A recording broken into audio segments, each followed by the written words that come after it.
अनुगुल जिला सदर थाना अंतर्गत अंगारबंध ग्राम पंचायत बारसिंघा ग्राम निशामुक्त अभियान कार्यक्रम अनुष्ठित होईछि।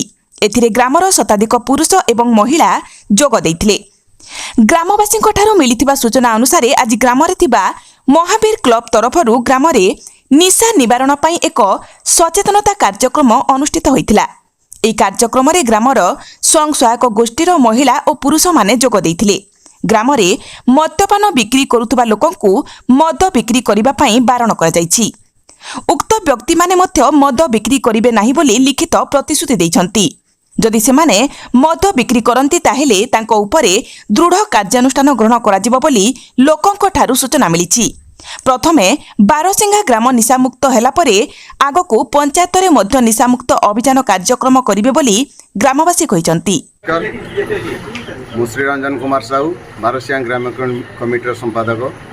आज आमर महावीर क्लब आयोजक निशा मुक्त ग्राम सुस्थ ग्राम करने आम ग्रामर समस्त सर्वसाधारण महिला स्वयंसेवक गोष्ठी को नहीं आमर गोटे निशा मुक्त अभियान करा शताधिक महिला पुरुष योगदान देते।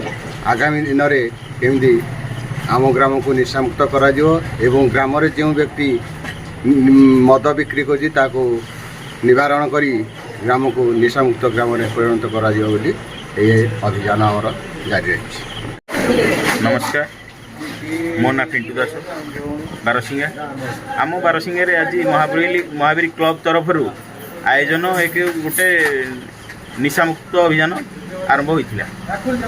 आमको सहयोग करते आम बारसिंघा ग्राम कमिटी एवं स्वयंसेवक गोष्ठी शताधिक महिला आसते। आमे समस्ते जाई जो माने व्यक्ति मद बिक्री कर आमे शांति श्रृंखला भाव में बुझेलु।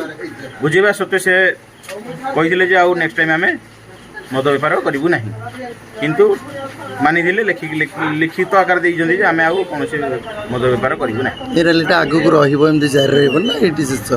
यही अभियान आगक जारी रही। पूरा आज आम ग्राम आम आग पंचायत भी करने चेष्टा करूँ। तापरे आम चाहूँ जे पूरा निशा मुक्त आमर रहू।